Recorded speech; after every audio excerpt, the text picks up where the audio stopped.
Assalamualaikum warahmatullahi wabarakatuh. Perkenalkan, nama saya Hasna Nur Asyafaah dengan NIM G00245157. Saya berasal dari kelompok A4. Di sini saya akan menjelaskan tentang laporan anatomi pada blok 2.3. Jadi terlebih dahulu saya akan membacakan skenarionya. Seorang pria berusia 65 tahun bernama Tuan A dibawa ke instansi gawat darurat oleh keluarganya karena mengalami kelemahan mendadak pada lengan dan tungkai kanan sejak 2 jam yang lalu. Selain itu, keluarga pasien melaporkan bahwa pasien berbicara terbata-bata, sulit menyusun kata-kata, dan tampak bingung ketika diajak berbicara. Tidak ada riwayat trauma kepala sebelumnya. Pada pemeriksaan fisik didapatkan hemiparese sisi kanan, terutama lengan, lebih berat dibandingkan tungkai. Lalu refleks sisi kanan meningkat dan terdapat Babinski sign positif di sisi kanan. Hilangnya sensasi nyeri dan suhu pada sisi kanan tubuh, termasuk wajah kanan. Saat diminta menjulurkan lidah, lidah pasien menyimpang ke arah kiri. Pasien tampak kesulitan berbicara secara motorik, afasia non-fluent, tetapi memahami instruksi sederhana. Riwayat medis menunjukkan bahwa pasien merupakan perokok aktif, memiliki hipertensi dan diabetes mellitus yang tidak terkontrol. Pemeriksaan CT scan kepala menunjukkan infark iskemik pada lobus frontalis dan parietalis kiri, terutama di area korteks motorik dan sensorik primer. Terdapat pula iskemia parsial pada pons kiri. Lalu untuk LO-nya yaitu jelaskan struktur pembentuk sirkulus Willisi. Nah, untuk pembentuknya sendiri dari posterior itu ada arteri vertebralis. Dia akan ke atas itu nanti dia membentuk dari arteri basilaris, lalu ke atas lagi dia akan ini ke arah sini dia akan membentuk dari arteri cerebri posterior. Ini yang pars post communicalis, ini yang precomunicalis. Nah, dia akan ke atas dan dia bakalan menuju ke arteri cerebri media, tapi dia akan melalui dari arteri communicans posterior. Lalu dari arteri cerebri media ke arteri carotis interna, dalam carotis interna, terus dia bakalan menuju ke atas ke arteri cerebri yang anterior dari pars precomunicalis. Ini ada pars precomunicalis dan ini ada pars post communicalis. Nah, jadi arteri cerebri anterior ini dia tuh digabungkan oleh arteri communicans anterior. Dia itu ya arteri cerebri anterior di sama sista itu dia dihubungi sama arteri communicans anterior seperti itu. Jadi selanjutnya yaitu fungsi dari sulcus Willisi yaitu fungsi utamanya adalah sebagai mekanisme pengaman atau safety mechanism untuk menjaga aliran darah ke otak jika terjadi sumbatan atau penyempitan gitu pada salah satu arteri besar yang memasuk darah ke otak, memungkinkan darah itu mengalir secara kolateral gitu dari sisi yang tidak tersumbat ke sisi yang mengalami gangguan aliran darah. Selanjutnya bagaimana jika terjadi sumbatan salah satu arteri besar? Jadi jika terjadi sumbatan pada salah satu arteri besar, misalnya nih arteri karotis interna, jadi darah dapat mengalir melalui arteri komunikas anterior atau posterior gitu, untuk ngalirin ke area yang kekurangan darah. Nah, mekanisme ini tuh buat membantu mempertahankan perfusi cerebral dan mencegah iskemia otak, sehingga mengurangi resiko kerusakan jaringan otak dan gejala sisa akibat stroke. Tuh. Lalu selanjutnya, sebutkan dan jelaskan perbedaan antara traktus corticospinalis dan traktus spinothalamikus. Sebentar.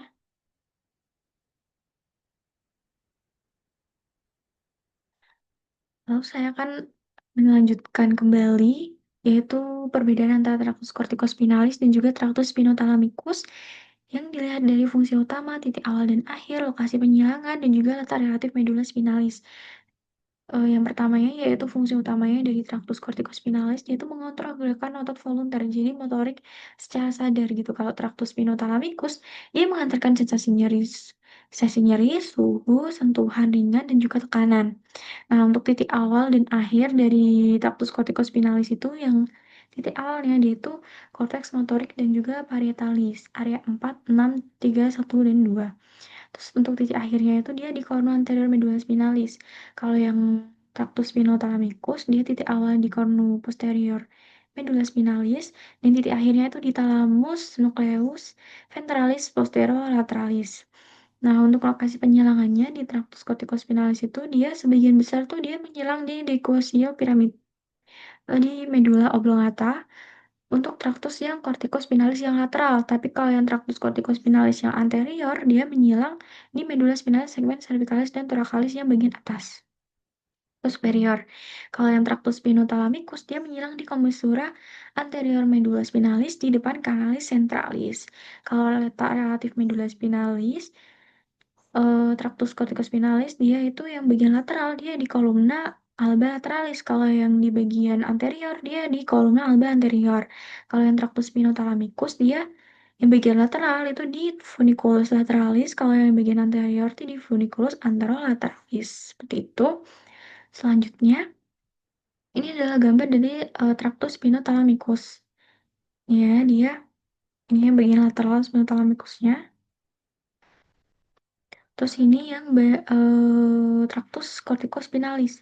Nah, ini kan yang dia di bagian lateral kan ya. Nah, dia bakalan eh, tempat penyilangan itu adalah decussatio di medulla. Nah, gitu. Selanjutnya yaitu sebutkan pembagian truncus cerebri batang otak dan minimal dua struktur penting dari mesencephalon, pons, dan juga medulla oblongata. Jadi untuk pertama yaitu mesencephalon, dia itu bentuknya seperti Mickey Mouse. Nah, ini tuh ada yang namanya fossa interpendicularis. Nah, interpendicularis dia itu kan ada lubang-lubang. Nah, lubang-lubangnya ini tuh dia disebut substansia perforata posteriora. Dia itu tempat keluarnya nervus 3. Terus dia ada sebuah alur atau membentuk sebuah alur. Itu namanya adalah sulcus nervi oculomotori. Nah, terus di ini tuh ada yang hitam-hitam itu adalah substansia nigra. Nah, substansia nigra itu dia ada dua pars, pars compacta dan juga pars reticularis. Nah, kalau yang compacta dia itu mengandung melanin, kalau yang pars reticularis dia itu tidak ada melaninnya. Jadi ini gelap-gelap itu karena ada melaninnya. Lalu ini ada aqueductus mesencepali, dia itu yang menghubungkan antara ventriculus tertius dan juga quartus. Terus pendiculus cerebri, dia itu kan ada dulu yang cruce cerebri, jadi tegmentum mesencepali, dia itu dipisahkan oleh substansia nigra gitu. Lalu selanjutnya yaitu pons. Pons itu ada yang bagian ventral dan juga bagian dorsal. Kalau yang bagian ventral dia itu ada pars bacillaris pontis. Kalau yang bagian dorsal dia itu pars tegmentalis pontis gitu.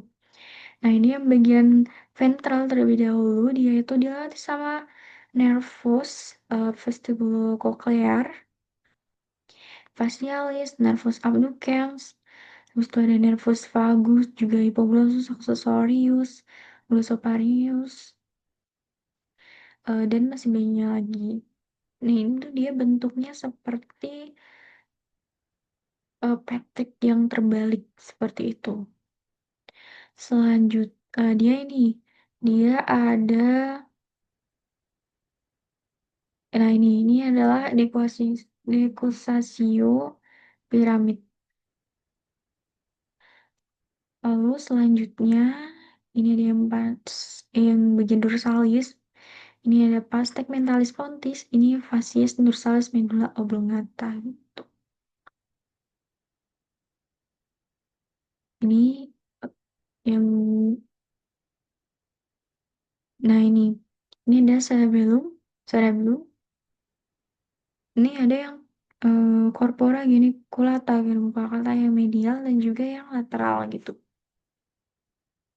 Lalu selanjutnya yaitu medula oblongata, dia itu ada dua aspek eksternal dan juga aspek internal. Jadi ini yang aspek eksternal, dia itu bagian ventral dan dorsalnya. Ventralnya dia itu ada struktur oliva, piramis, dan juga ada sulcus ventrolateral. Ini adalah sebuah seperti alur gitu, ada visura mediana anterior. Ini ada decussatio pyramidum, dia itu yang tadi yaitu penyelangan di tractus corticospinalis gitu. Nah, ini yang bagian dorsalnya ada sulcus posterolateralis, dia itu ada tempat keluarnya nervus 9, 10, dan juga 11. Seperti itu. Ini tuberculum cuneatumnya. Selanjutnya yaitu aspek internal, jadi kompleks nuklear olivarius, nukleus ambiguus itu yang motorik, itu termasuk nukleosomatik motorik, itu nervus 9, 10, dan juga 11. Terus ada nukleus tractus solitarius, itu dia yang sensorik, dia nervus 7, 9, dan juga 10. Terus nukleus dorsalis nervus vagus, nukleus nervus hypoglossus. Nih, di sini nukleus ambiguus. Nih, dorsal nukleus dorsal vagus. Vagus. Selanjutnya yaitu jelaskan asal-usul nukleus dan fungsi dari tiga nervus cranialis motorik murni, misal nervus 3, 4, dan juga nervus 6, serta akibat lesi pada upper motor neuron dan juga lower motor neuron. Ya, oke. Jadi untuk asal nukleus dari nervus 3 itu adalah nukleus nervi oculomotori. Dia tuh fungsinya buat apa? Buat menginervasi musculus rectus superior, musculus rectus inferior, medialis sama musculus obliquus inferior, musculus levator palpebrae superior, dan juga yang parasimpatis musculus sphincter pupilnya dan juga musculus ciliaris. Nah, lesi dari nervus oculomotor itu adalah untuk upper motor neuron, dia itu biasanya tidak ada gejala yang jelas, jadi karena supaya bilateral. Jadi dari nervus 3, 4, dan 6 itu dia lesi UMN-nya itu dia biasanya tidak ada gejala yang jelas karena supaya bilateral semuanya. Nah, untuk ya nervus oculomotor yang ini lesi elemennya atau lower motor neuronnya itu dia pitosis, mata down dan out gitu. Pupilnya tuh dia melebar, gangguan akomodasi. Terus habis itu untuk nervus 4, dia tuh asal nukleusnya itu dari nukleus nervitokealis. Dia tuh fungsinya buat menginervasi musculus obliquus superior, otot yang berfungsi menurunkan dan memutar bola mata ke dalam saat melihat ke bawah gitu. Jadi untuk lesi yang elemennya, dia mata tidak bisa bergerak ke bawah dan dalam diploma, kepala miring ke kontralateral tuh. Terus untuk nervus yang keenam ada nervus abducens, dia tuh asal nukleusnya yaitu nukleus nervi abducentis. Dia fungsinya buat apa? Buat menginervasi musculus rectus lateralis, otot yang berfungsi menggerakkan bola mata ke arah lateral abduksi gitu. Untuk lesi elemennya, dia tuh mata tidak bisa abduksi, esotropia, dan diplopia gitu. Nah, selanjutnya ini tuh yang gambarnya jadi ini nukleus nervi abducentis, ini nukleus nervi yang facialis ini tidak terlalu terlihat ya. Oh ini,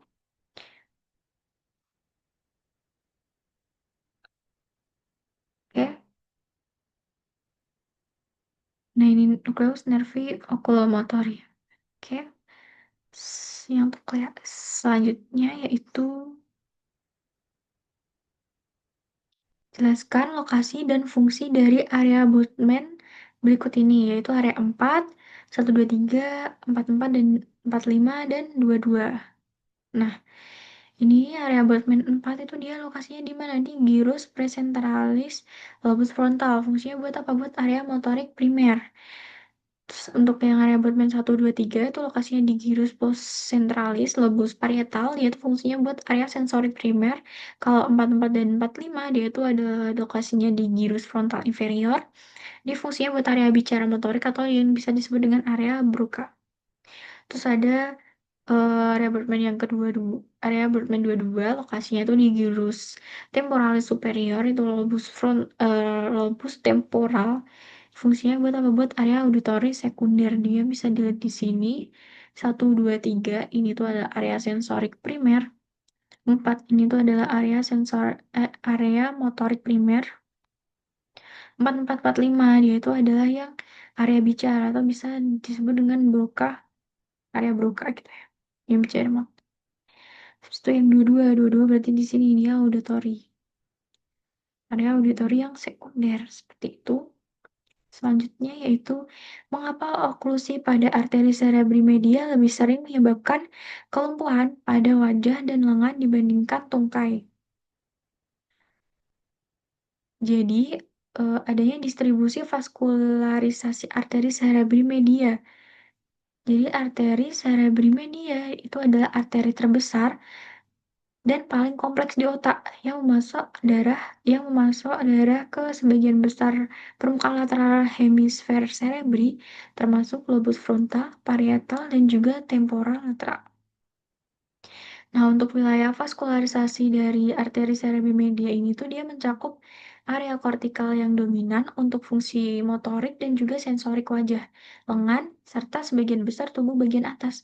Selain itu, arteri cerebri media juga menyuplai area penting untuk fungsi bahasa dan juga kognitif. Nah, cabang-cabang perforator dari arteri cerebri media ini yang proksimal mensuplai struktur dalam seperti kapsula interna, basal ganglia, ganglia basalis, atau saluran descending corticospinalis yang penting untuk kontrol motorik. Ada juga anatomi korteks motoriknya. Jadi korteks motorik primer itu letaknya di gyrus presentalis yang memiliki representasi somatotropik tubuh atau disebut dengan homunculus motorik. Nah, yang area yang mengontrol wajah dan lengan itu letaknya di bagian lateral korteks yang dipersarafi oleh arteri cerebri media. Sedangkan area yang mengontrol tungkai, dia itu berada di medial korteks yang dipersarafi oleh arteri cerebri yang anterior. Oleh karena itu, oklusi dari arteri cerebri media itu dia lebih banyak mempengaruhi fungsi motorik wajah dan juga lengan karena suplai darah ke area tersebut berasal dari arteri cerebri media. Kelumpuhan pada tungkai itu lebih jarang terjadi karena lebih ringan karena kan dia yang mendapat suplai darah itu dari arteri cerebri anterior gitu. Jadi tidak berpengaruh langsung ke oklusi dari arteri cerebri medianya gitu. Kan bisa dilihat di sini. Kan arteri cerebri yang anterior, yang arteri cerebral anterior. Ini yang anterior inferior ya, arteri cerebral yang anterior yang bagian atasnya gitu. Nah, tadi kan ya bagian medial kan ya. Jadi tidak langsung berpengaruh gitu. Selanjutnya yaitu jelaskan mekanisme kompensasi vaskular yang terjadi jika terdapat oklusi pada arteri karotis interna kiri. Jadi untuk mekanisme kompensasi vaskular itu adalah jika terjadi oklusi pada arteri karotis interna yang sebelah kiri, aliran darah ke wilayah yang disuplai oleh arteri-arteri tersebut itu termasuk lobus frontal, parietal, dan juga sebagian temporal, serta struktur di wilayah medial hemisfer cerebral itu bakalan berkurang gitu. Terus sirkulus bilis itu dia yang berperan sebagai jaringan anastomosis arteri di dasar otak gitu. Jadi memungkinkan darah itu dari sisi kanan melalui arteri karotis interna yang kanan, yang dextran, dan arteri vertebralis atau dari sirkulasi posterior gitu. Arteri vertebralis dan juga basilaris. Nah, untuk mengalir ke tempat yang mengalami oklusi. Nah, kompensasi ini tuh dia terjadi melalui pembukaan jalur kolateral di sirkus Willis. Khususnya itu di arteri komunikans yang anterior yang menghubungkan kedua arteri cerebral anterior kanan dan kiri. Terus arteri komunikans posterior yang menghubungkan arteri karotis interna dan dengan arteri cerebral yang posterior dari sirkulasi vertebrobasilaris. Jadi, darah dari sisi yang tidak tersumbat atau dari sirkulasi posterior itu dapat mengalir melalui sirkus bilisi untuk memasok darah yang kekurangan gitu akibat oklusi dari arteri karotis interna kiri. Nah, mekanisme ini tuh dia bakalan membantu menjaga perfusi otak dan juga mengurangi resiko kerusakan jaringan iskemik yang semakin parah gitu. Jadi bisa yang di sini untuk gambarnya ya. Nah ini kan arteri vertebralis sama basilaris. Dia akan apa ya akan mengalir melalui sirkulus bilis itu buat memasok darah yang kekurangan darah gitu akibat oklusi arteri. Baik, mungkin sekian yang dapat saya sampaikan. Jika ada salah, mohon dimaafkan. Wassalamualaikum warahmatullahi wabarakatuh. Terima kasih.